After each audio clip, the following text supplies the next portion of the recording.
ఈ వాక్యాన్ని మనం సులభంగా అంటే తేలికగా షార్ట్కట్లో ఒక బైబిల్ అవగాహన లేని వారు కూడా అసలు ఏంటి స్టోరీ, ఈ కథ ఏంటి అని కూడా అర్థం చేసుకోగలిగినటువంటి అర్థవంతమైన వాడుక భాష ఏమిటి అని మనం గమనిస్తే ఈ వాక్యము ఎలా అర్థం చేసుకోవచ్చు అంటే మోషేతో దేవుడు మాట్లాడుతున్నాడు. ఏం మాట్లాడుతున్నాడు?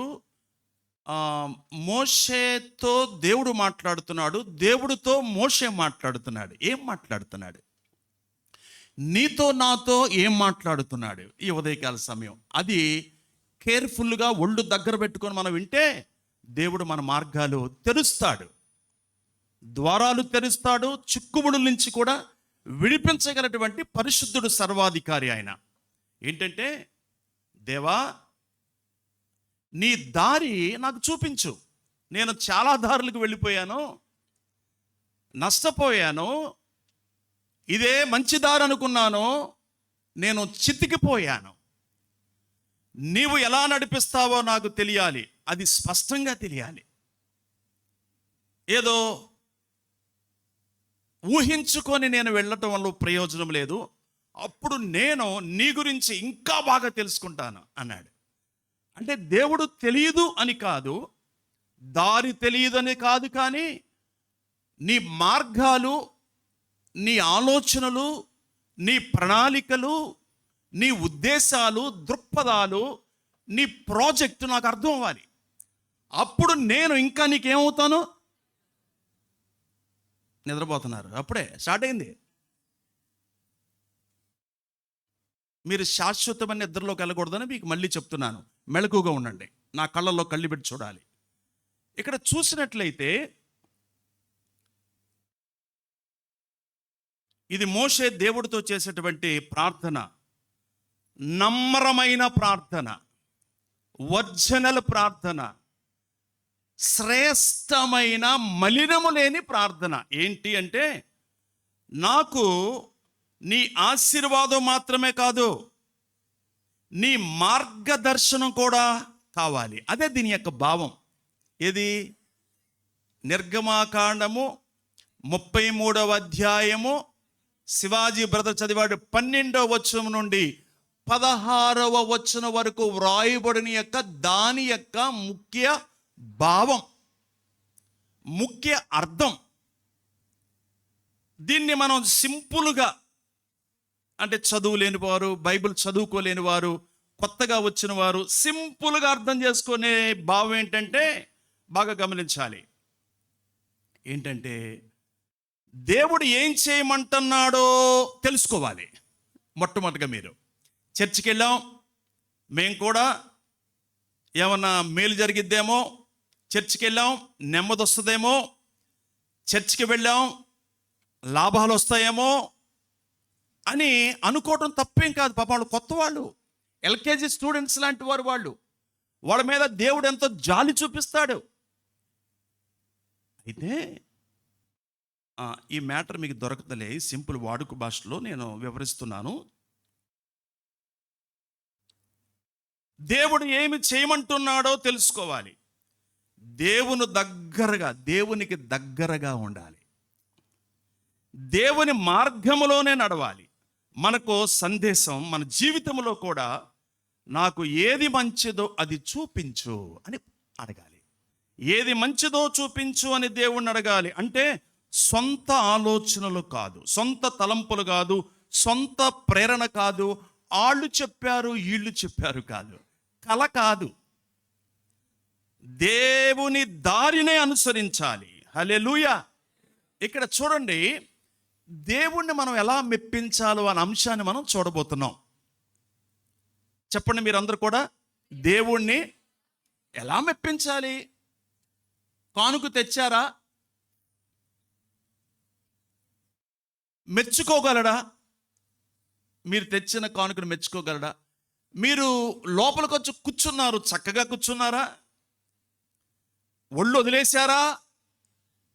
చక్కగా కూర్చున్నారా? అంటే ఒళ్ళు దగ్గర పెట్టుకుని అర్థం ఏంటంటే, అటెన్షన్లో చక్కగా కాళ్ళు వదిలేయకుండా, చేతులు వదిలేయకుండా, కళ్ళు వదిలేయకుండా, శరీరాన్ని జారేయకుండా ఎలర్ట్గా కూర్చొని ఉంటూ, ఆరాధిస్తూ, పాటలు పాడుతూ, దేవుని వాక్యాన్ని జూరుకుంటూ, అనుభవిస్తూ ఆ దృక్పథం కలిగి ఉంటే అది చిన్న కానికైనా, ₹1 బిళ్ళైనా దేవుడు దాన్ని అంగీకరిస్తాడు, దేవుడు మెచ్చుకుంటాడు. ఎంతమంది నమ్ముతున్నారు? హల్లెలూయా. కాబట్టి నేను ఇవన్నీ పాటించను, దేవుడు ఎంత అడిగితే అంత ఇచ్చేస్తా, నాకు ఇష్టమైనట్టు చేస్తా అంటే నువ్వు డస్ట్బిన్లో ఉన్నావని గుర్తుపెట్టుకో. డస్ట్బిన్లో ఏముంటాయండి? పనికి రానివి ఉంటాయి. డస్ట్బిన్లో ఏముంటాయండి? పారేసే ఉంటాయి. డస్ట్బిన్లో పారేసిన తర్వాత ఏం చేస్తామండి? అగ్గిపుల్లకి ఇస్తామండి. అది ఏమైద్దండి? కాలిపోద్దండి. కాలిపోయిన తర్వాత ఏమవుతుందండి? బూడిద అవుతుందండి. ఆ బూడిద తర్వాత ఏమవుతుందండి? భూమిలో కలిసిపోతుందండి. చూసావా?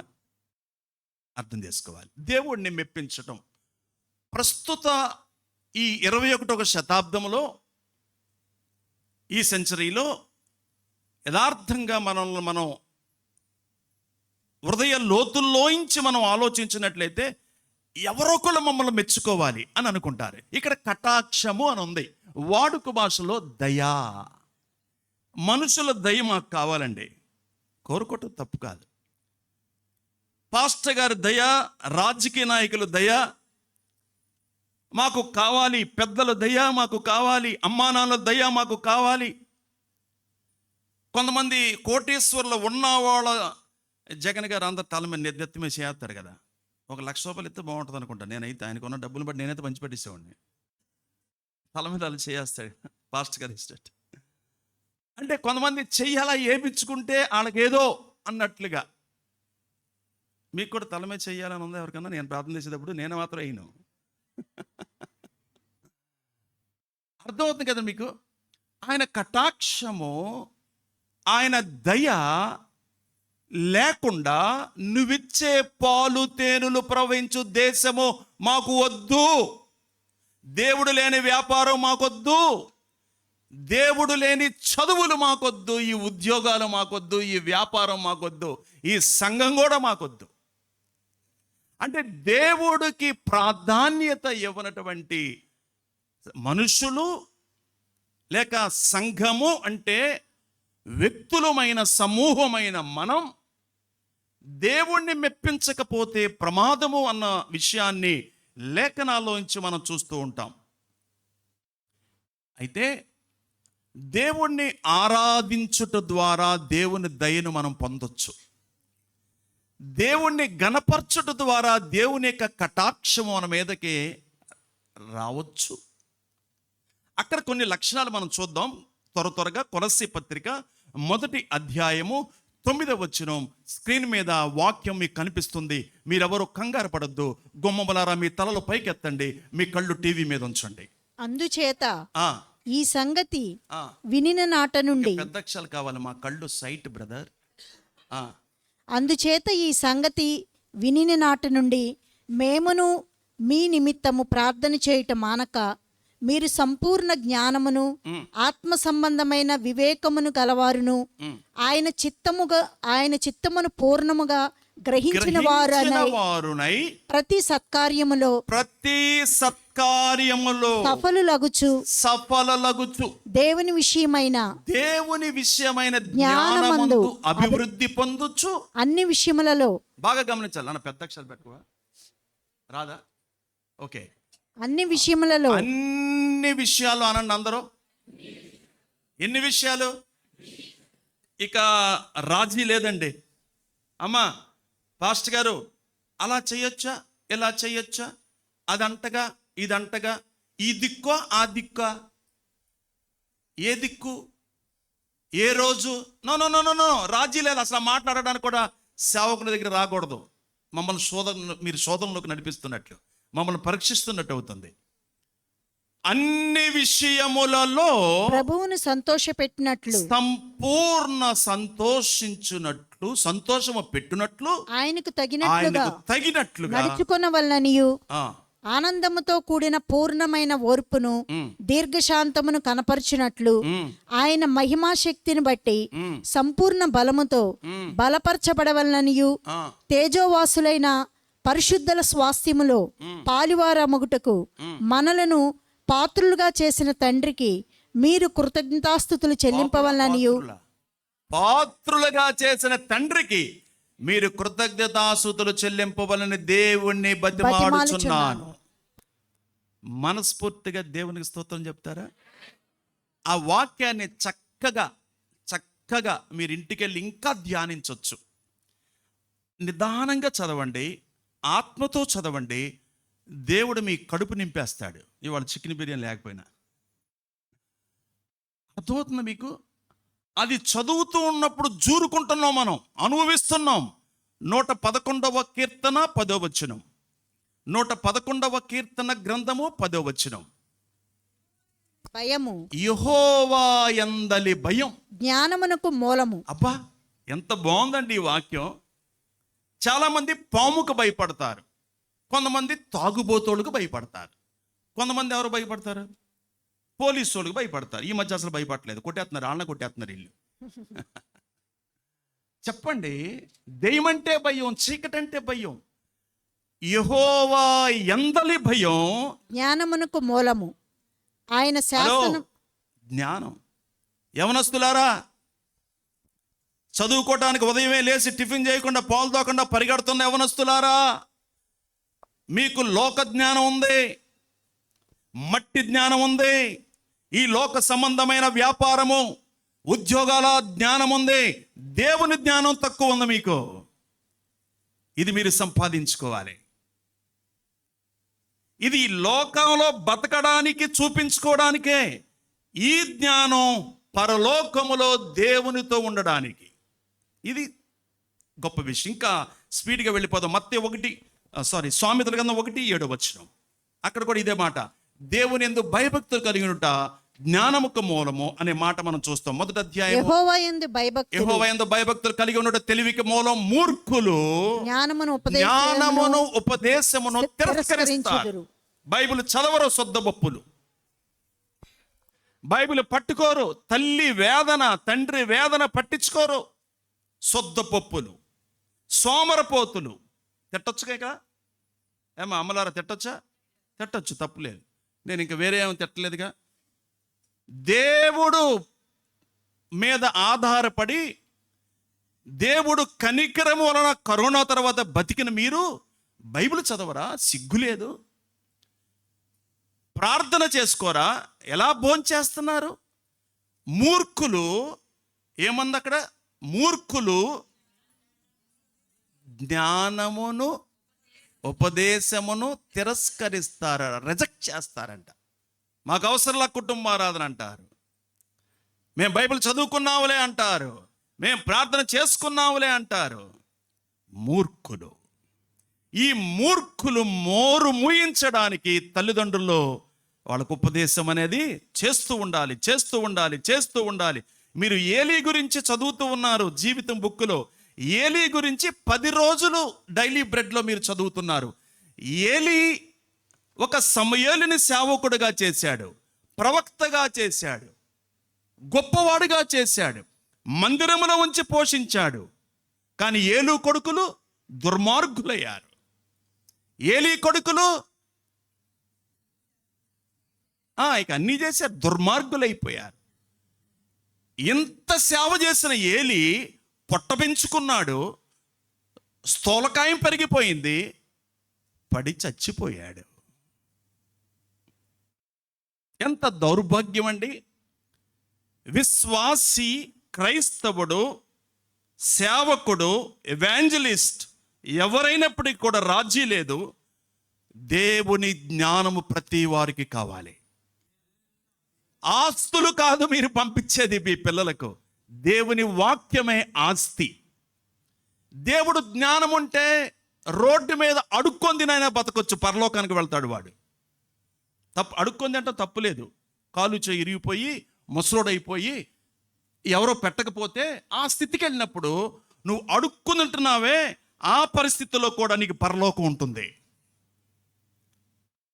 రాజభోజనం చేస్తూ మీరు మంచి హోదాలో ఉండి దేవుణ్ణి కలిగి లేకపోతే మీ కొరకు సిద్ధంగా ఉంది ఏంటది? నిత్య నరకం. చాలా డేంజర్. ప్రియ సహోదరి సహోదరులరా, దేవుణ్ణి మనం సంతోషపెట్టబద్దులమను తగినట్లుగా నడుచుకోవటం, దేవుణ్ణి సంతోష పెట్టడం, ఆయన చిత్తమును గ్రహించటం, ఇది చాలా ప్రాముఖ్యమైన విషయం. నేను చాలా త్వరగా వెళతాను, ఎందుకంటే FMPB మిషనరీ ప్రశాంత్ కుమార్ గారు మీతో కొన్ని అనుభవాలతో మాట్లాడబోతున్నారు. కాబట్టి నేను త్వరగా దీన్ని ముగించాలని ఆశపడుతున్నాను. 2వ దినవృత్తాంతముల గ్రంథములో 33వ అధ్యాయంలో 1 నుండి 6వ వచనం మనం గమనించినట్లయితే, హిజ్కియా కుమారుడైన మనష్షే యూదులను పరిపాలిస్తున్న సమయములో, హిజ్కియా కుమారుడైన మనష్షే యూదులను నన్ను చెప్పనివ్వండి, యూదులను పరిపాలిస్తున్న సమయంలో అష్షూరియ దేశానికి బంధించి తీసుకొని వెళ్ళిపోయారు. మనం ఇతర దేశాలకు బందీలు గలపైనా కొన్ని పనుల్లో బందీలు అయిపోతాం. ఏదో పాట ఉంది, బందీనైపోయా నేను టాడా. ఈ పాటలు మన వాళ్ళకి అవనచ్చలు బాగా ఇష్టం. బాగా అలాంటి స్టేటస్లు పెట్టుకుంటారు, అలాంటివి వింటూ ఉంటారు అనమాట. అది ఎవడు రాశాడు, ఎందుకు రాశాడు, లేకపోతే అర్థం ఏంటి, దీనిలో అలాగే వీళ్ళకి నచ్చిద్ది అనమాట. ఆ బిట్ కట్ చేస్తారు వీళ్ళు కట్ చేసుకొని దేనిలో లవ్లో ఫెయిల్యూర్ అయిపోతే బందీనైపో నేను వెనక్కి తిరిగే పరిస్థితి లేదు అన్నట్లుగా కొన్ని ఆ వెట్టి చాకిరీలకి బందీ అయిపోతారు, లోకానికి బందీ, భ్రాంతికి బందీ అయిపోతారు, వ్యసనంగానికి బందీ అయిపోతారు. ఇక్కడ చూసినట్లయితే వాళ్ళు అష్షూరు దేశాన్ని బందీలకు వెళ్ళిపోయారు. ఎందుకో తెలుసా? మీరు 6వ వచనం గమనించినట్లయితే, ఆయన పనులు చేయవలసిన వారు ఆయన పనులు చేయలేదు, ఆయన దుఃఖపెట్టారు, దేవుడికి కోపం పుట్టించారు, చేయకూడని పనులు చేశారమ్మా. ఏమండి, మనందరం ఇక్కడ ఒక అర్థాన్ని గమనించాలి. చెయ్యకూడనివి విడిచిపెట్టుట ఎంత ప్రాముఖ్యమో, చెయ్యకూడనివి విడిచిపెట్టుట ఎంత ప్రాముఖ్యమో, చెయ్యవలసినవి కూడా చేయుట అంతే ప్రాముఖ్యం. మీరు ఏదైనా చెయ్యాలా, అది చేయండి, అది కూడా ప్రాముఖ్యమే. ఏదైనా మానాలా, అది కూడా మానటం ప్రాముఖ్యమే. ఇంకా తర్వాత వచ్చినాలు మీరు గమనిస్తే, బందీలకు వెళ్ళిపోయిన తర్వాత ఏడ్చాడు, దుఃఖపడ్డాడు. దేవుడు మళ్ళీ అతను విడిపించినప్పుడు అతడు అంటాడు, దేవుడు నాతో ఉన్నాడు. ఎప్పుడైతే దేవుడు అతనితో ఉన్నాడో అతన్ని దేవుడు చక్కగా దేవుడు మహిమ కొరకు వాడుకున్నట్లుగా తర్వాత వచనాలు మనం చూడొచ్చు. ఇప్పుడు మనం చూడం, కానీ ఇప్పుడు గలతీ పత్రిక 1వ అధ్యాయము 10వ వచనాన్ని చదవండి. గలతీ పత్రిక 1వ అధ్యాయము 10వ వచనం. గలతీ పత్రిక 1వ అధ్యాయము 10వ వచనం. గలతీ పత్రిక 1వ అధ్యాయము 10వ వచనం. మనుషుల దయను సంపాదించుకొనుచున్నానా? చూడండి బ్రదర్స్, ఇప్పుడే నేను మనుషుల దయను సంపాదించుకొని కోరుచున్నానా, నా దేవుని దయను సంపాదించుకొని కోరుచున్నానా, నేను మనుషులను కోరుచున్నానా. నేనెప్పటికీ మనుషులను సంతోషపెట్టువాడినైతే క్రీస్తు దాసుడను కాకపోవుదునేమో. ఎందుకు తెలుసా? మనుషులను మెప్పించువాడు ఎప్పటికీ దేవుణ్ణి మెప్పించలేడు. మనుషుని సంతోషపెట్టేవాడు ఎప్పుడూ దేవుణ్ణి సంతోషపెట్టలేడు. ఈ సీక్రెట్ మీరు గమనించండి. అదే పౌలు గారు అడుగుతున్నారు, మీరు చెప్పండి, నేను ఎవరిని సంతోషపెడుతున్నాను? తెల్లారు లెగితే నేను ఎవరు సంతోషపెడుతున్నాను? మీరు ఆలోచించండి. నేను మందిర సమంతి కూడా నేను ఎవరిని సంతోషపెడుతున్నాను? నా పనులు బట్టి నేను ఎవరు సంతోషపెడుతున్నాను? నా దాతృత్వం బట్టి, నా ప్రార్థనను బట్టి, నా పరిచర్యను బట్టి నేను ఎవరు సంతోషపెడుతున్నాను? అసలు మనుషులనేది నేను సంతోషపెట్టాలి, దేవుణ్ణి మాత్రమే నేను సంతోషపెడుతున్నాను. 2 కొరింథీ 10:18 కూడా చదవండి. కొరింథీలు రాసిన 2వ పత్రిక 10వ అధ్యాయము 18వ వచనం. ప్రభు మెచ్చుకునేవాడే యోగ్యుడు కానీ తన్ను తానే మెచ్చుకునేవాడు యోగ్యుడు కాదు. దీని డెఫినేషన్ చెప్పండి, దీని అర్థం చెప్పండి. అమ్మా అందరు నిద్రపోతలేదుగా, అమ్మా దండం పెడతాను నిద్రపోకుండా అమ్మ ఒక గంట. డెఫినేషన్ ఏంటి? దీని అర్థం ఏంటి? వివరణ ఏంటి? కొంతమంది వాళ్ళే మెచ్చుకుంటారు కదా, వాళ్ళ పిల్లల్ని వాళ్ళే మెచ్చుకుంటారు. అంటే అర్థం ఏంటంటే మిగతా పిల్లల్ని వాళ్ళు తిరస్కరిస్తున్నట్టు. మా పిల్లలు ఏంటి మీకు తెలుసా? మా పిల్లలు ఎలా చదువుతారు మీకు తెలుసా? అసలు మా పిల్లల్ని వదిలితే ఎక్కడ వదులుతావు అని చెప్తా ఉంటాయి కదా. గుడ్, దేవుడు కృపను బట్టండి పిల్లలు చదువుకుంటున్నారు. ఎవరికి చదువు ఇచ్చాడు దేవుడు, ఇక చదవలేమన్నారు, మేము కూడా చదివించలేకపోయాం. ఏదో దేవుని కృపను బట్టండి ఆ పని ఇచ్చారు దేవుడు ఇచ్చిన పిల్లలు మేమేం పెంచుతామండి, మా వల్ల ఏమైందండి. దేవుడు వాళ్ళని చూసుకుని దేవుడికి అప్పగించామండి, దేవుడి సన్నిధిలో పెంచుతున్నాం, మేము ప్రార్థన చేస్తున్నాం, అంతకని మేమేం చేయలేమండి. తన్ను తాను మెచ్చుకునేవాడు యోగ్యుడు కాదు, దేవుడు మెచ్చుకునేవాడే యోగ్యుడు. మా సంఘం గొప్ప, మా సంఘం గొప్ప, ఈ బ్యాచ్ ఎక్కువైపోయింది. మా సేవకుడు గొప్ప, మా పాస్టర్ గారు ఒక్కసారి వచ్చారండి మీ మెసేజ్ అంటారు కదా. అన్నానంటే ముందు మా చర్చికి వచ్చి మీరు వినండి అని చెప్పండి. బుద్ధి లేని మాటలు. ఎవడ కొంపకు వాళ్ళు వెళ్ళాలి కానీ పక్కకి కొంపకి వెళ్తారా? ఎవరింటికి వాళ్ళు వెళ్ళాలి అంతే. ఎవరి చర్చికి వాళ్ళు వెళ్ళాలి. ఎక్కడ బలపడ్డావు అక్కడికి వెళ్ళాలి, ఎక్కడ రక్షణ పొందావు అక్కడికి వెళ్ళాలి, అక్కడ స్థిరపడిపోవాలి, సాక్షిగా వాడబడాలి, పాత్రగా వాడబడాలి. ఒక్కసారి చూడండి అంటాడు. అంటే దాని అర్థం ఏంటంటే మా డ్యాన్స్ చూడండి, మా సేవకుడు ఎలా డ్యాన్స్ చేస్తాడో చూడండి, మా సేవకుడు పాటలు చూడండి, మా సేవకుడు సోకు కోటు చూడండి. కోటు కూడా చూడాలి మీరు, ఎందుకంటే వారానికి ఒక కోటు వేస్తాడు. అది సోకు చూపించుకోవడానికి కాదు, సేవకు దేవుడు పిలిచింది. దేవుని వాక్యాన్ని ప్రకటించడానికి, శ్రమలకు నిలబడడానికి, దేవుణ్ణి గణపరచడానికి, ప్రజాసేవ చేయటానికి. అందుకే మిషనరీస్ కూడా వచ్చి దేవుణ్ణి మహింపరిచి హతసాక్షులు అయిపోయారు భారతదేశంలో ఎంతోమంది. తోమా గురించి మన శనివారం మీరు విన్నారుగా, శుక్రవారం విన్నారుగా. తోమా 52వ సంవత్సరంలో వచ్చాడు. 52 సంవత్సరంలో క్రైస్తవులకి పునాది పడింది. ఇక్కడ హిందువులకే ముందు వాక్యం అందించబడింది. అద్భుతాలు జరిగాయి, ఆశ్చర్యకారాలు జరిగాయి. కేరళలో అద్భుతమైన మందిరాలు కట్టబడ్డాయి. సొనగోగు మందిరం ఉంది అక్కడ. కొంతమంది యూదులు నివసిస్తున్నారు.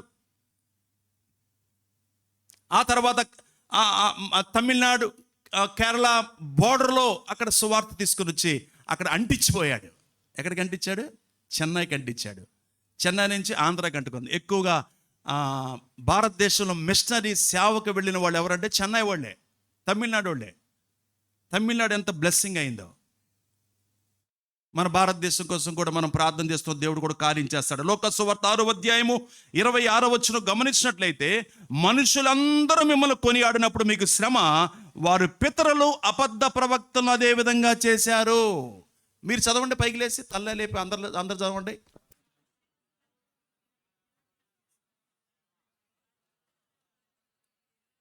ఇప్పుడు మీరు చెప్పాలి, మైకులో ఎప్పుడైనా మా పేరు వినపడిందా? 30 సంవత్సరాలు అయింది చర్చకు వచ్చి. నాకు చూడాలి యాక్షన్. 10 సంవత్సరాలు అయింది. నో, దీనిలో వినపడడం వల్ల ప్రయోజనం ఏదో సున్నా.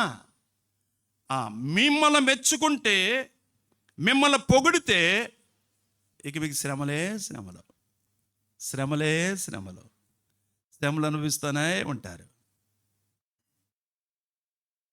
ప్రవక్తలను కూడా మీరు అలాగే చేసి చంపేశారు. అందుకే పైన అంటాడు, దుఃఖపడుతున్న మీరు ధన్యులు, ఆకలితో ఉన్న మీకు ధన్యులు, పరలోక రాజ్యం మీదే అంటాడు. ఈ లోకంలో ఒకవేళ 1 కిలో బియ్యం లేక, వండుకోవడానికి కష్టమయ్యి, కట్టుకోవడానికి బట్టలు లేక, అద్దె గృహంలో బ్రతుకుతూ, అప్పులతో సతమతమవుతూ, పిల్లల్ని పెంచుకోలేక సతమతమవుతున్న వారులారా, భయపడద్దు, మీరు ధైర్యంగా ఉండండి. మీకు ధైర్యపరిచే వాక్యము, ఎగిరి గంతులేసి దేవుడికి స్తోత్రాలు చెప్పే మాట ఏంటో మీకు తెలుసా? ఇక్కడ పైన 20 వచనం అంటాడు, అంతటా ఆయన తన శిష్యుల తట్టు పార చూసి అంటే పారబట్టుకొని చూశాడా? కళ్ళల్లో కళ్ళు పెట్టి బాగా నా బిడ్డలారా అన్నాడు. ఏమన్నాడు తెలుసా? ఈ పరిస్థితిలో ఒకవేళ మీరు ఎవరైనా ఆర్థికంగా చితికిపోయి వ్యాపారంలో నష్టపోయి, పిల్లల విషయంలో వేదనతో మీరుంటే కనుక చూడండి, పేదలైన మీరు ధన్యులు, దేవుని రాజ్యం మీదే. హల్లెలూయా. పేదలైన మీరు ధన్యులు, పరలోక రాజ్యంలో దేవుడు మీకు స్థలాలను సిద్ధపరిచాడు. ఇప్పుడు ఆకలి కొనుచున్న మీరు ధన్యులు.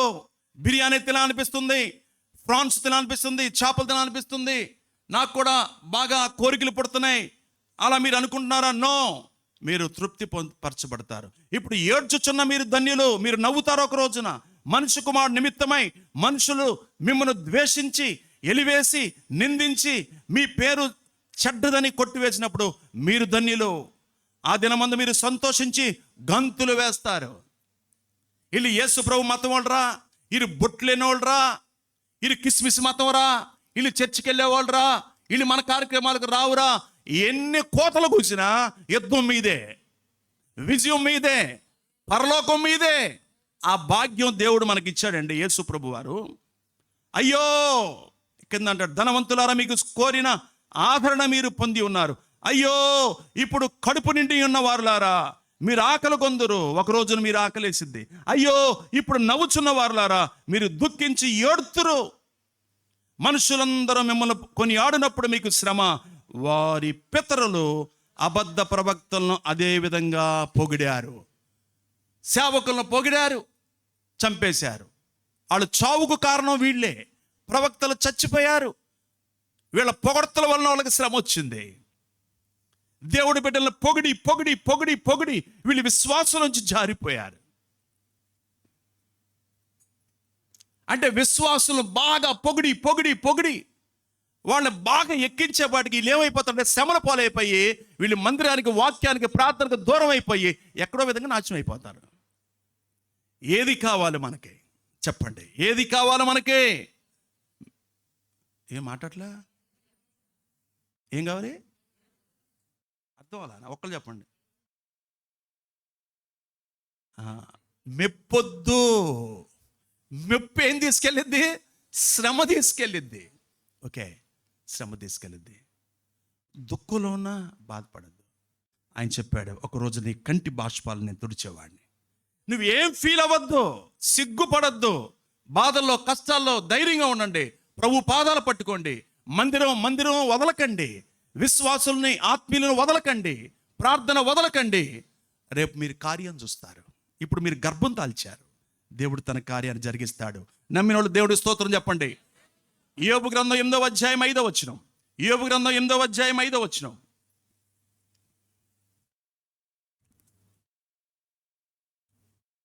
అమ్మ, కీర్తన ముందు ఉంటుందమ్మా. నీవు జాగ్రత్తగా దేవుణ్ణి వెదకని ఎడలా, నీవు జాగ్రత్తగా దేవుణ్ణి వెదకని ఎడలా, సర్వశక్తుడగు దేవుణ్ణి బతిమాలికొని ఎడలా, నీవు పవిత్రుడవై యథార్థవంతుడవైన ఎడలా నిశ్చయముగా ఆయన నీ యందు శ్రద్ధ నిలిపి నీ నీతికి తగినట్లుగా నీ నివాస స్థలమును వర్ధిల్లజేయును. హల్లెలూయా. భలే చెప్పారండి. హల్లెలూయా. ఇప్పుడు మాత్రం వర్ధిల్లజేయనడానికి బాగా నచ్చింది. దానికి ముందు ఏమన్నాడు?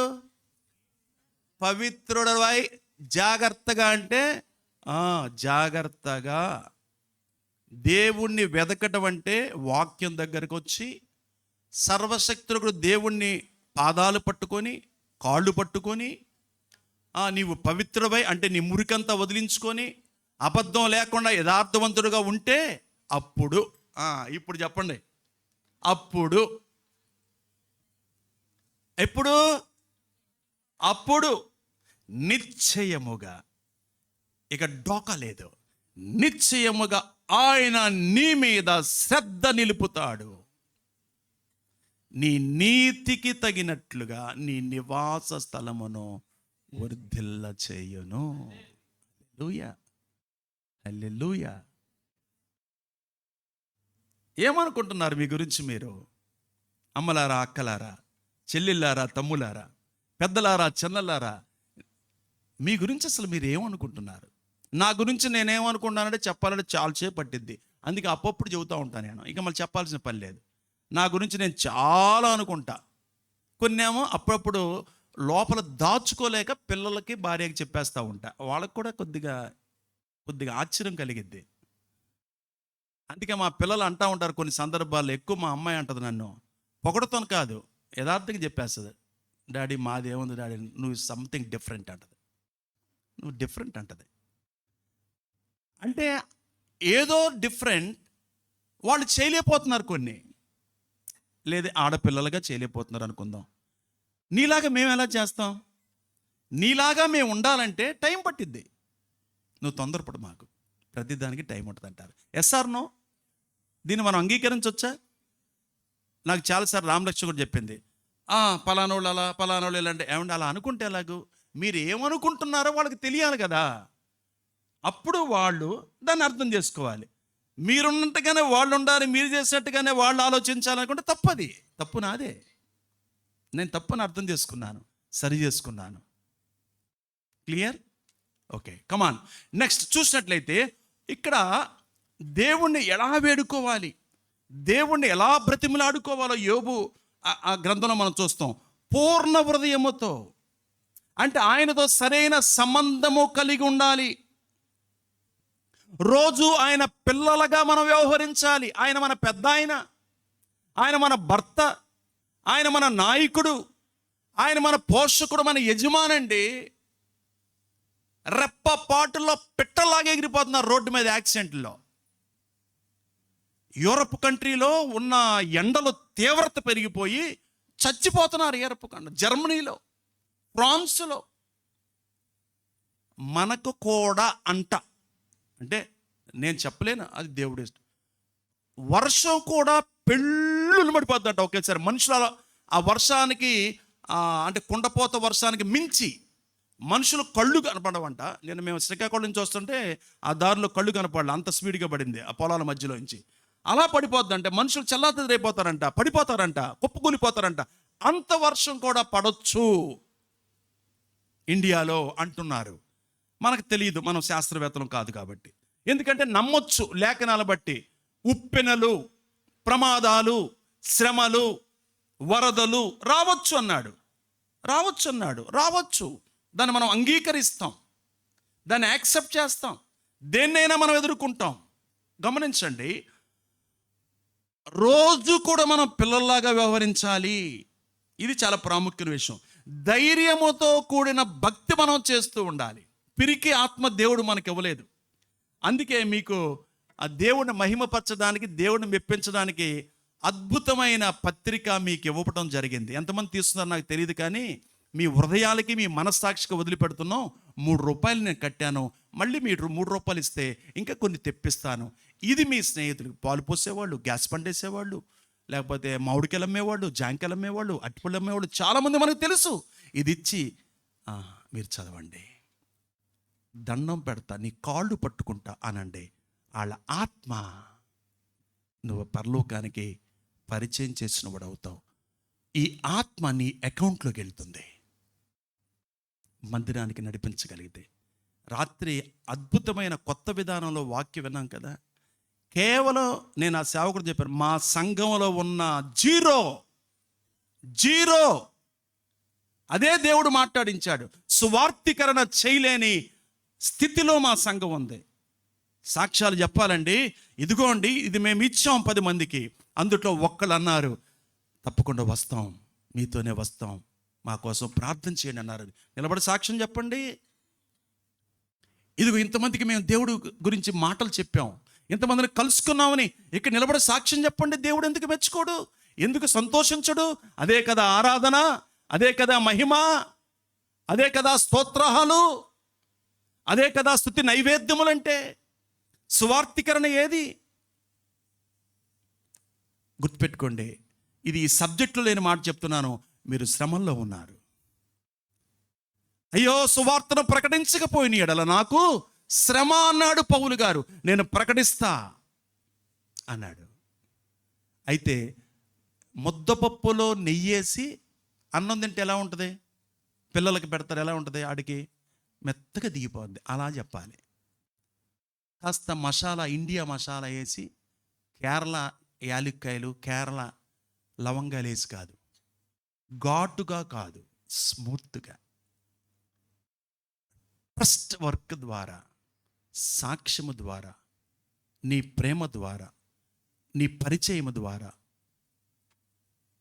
నీ వైఖరి ద్వారా వాళ్ళను రాబట్టుకోవచ్చు. Yes or no? దేవుడికి మహిమ కలుగునుగాక. ఇక నేను ముగిస్తూ ఉన్నాను. ఇక్కడ ధైర్యముతో మనం భక్తి చేస్తూ దేవుని యొక్క కటాక్షమును మనము సంపాదించుకోవచ్చు. ధైర్యముతో దేవుణ్ణి మనం సేవిస్తూ ఆయన దయను మనం పొందుకోగలము. మోషే అది అడిగాడు, దేవా నేనే పాటి వాడిని, నత్తివాడిని, నాకు ధైర్యం లేదు ప్రభా, వెళతా, కానీ నువ్వు రావాలి. నువ్వు లేని ప్రయాణం వేస్ట్. హలో, నిద్రపోతున్న డియర్ బ్రదర్స్ అని మేము ఎంక చదువుతున్నాను. డియర్ బ్రదర్స్, ఆయన లేని ఉద్యోగాలు, ఆయన లేని వ్యాపారం. కొంతమంది ఆదివారం రాలేకపోతున్నారు. ఏంటంటే ఆదివారం కూడా పని పెడుతున్నారండి, ఆదివారం కూడా రమ్మంటున్నారండి, లేకపోతే మానేసేయమంటున్నారండి అని చెప్తున్నారంటే ఇంకొక ఉద్యోగం సైలెంట్గా చూసుకోండి, అది మానేసేయండి. ఆదివారం సెలవిచ్చేది, 2 పూటలు తింటే 1 పూట తిను, మందిరానికి రా. దేవుడు ఆశీర్వాదం ఏది మన జీతంలో? మన కూలీలో ఆశీర్వాదం ఏదండి? సంపాదిస్తున్నాం రాత్రి పగళ్ళు. ఆరోగ్యకరమైన ఆహారం ఏదండి మనకి? దేవుడి సన్నిధిలో ఎక్కడ? నిజంగా రోడ్డు మీద ఉండి ఒక ముద్ద తిని అలా రోడ్ల మీద పడుకుంటున్నారే, వాళ్ళు ఆరోగ్యంగా ఉంటున్నారు మనకంటే. మనం ఇంట్లో ఏసీలో ఉండి, కూలింగ్లో ఉండి, బాయిలర్ కోడి తిని బాగా ఉబ్బి, గ్యాస్ ట్రబులు, థైరాయిడ్లు అన్నీ పెరిగిపోయినాయి.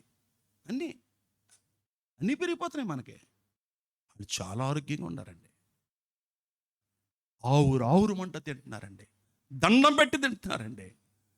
బా ప్రియ సహోదరి సోదరులారా, దేవుడు మనల్ని మంచిగా ఉంచాడు, ఒక మంచి సంఘాన్ని ఇచ్చాడు, సమృద్ధి వాక్యాన్ని మీకు పెంచి పోషించే సేవకులను దేవుడు నడిపిస్తూ ఉన్నాడు. మీరెంత సంతోషపెట్టాలి దేవుణ్ణి, ఎంత సేవ చేయాలి, ఎంత పరిచర్య చేయాలి, ఎంత మీరు అందుబాటులో ఉండాలి పరిచర్య కొరకు. ఆలోచించండి. దేవుడికి మహిమ కలుగును గాక. ప్రభు ఈ వాక్యము దీవించును గాక. పురుషులు లేచి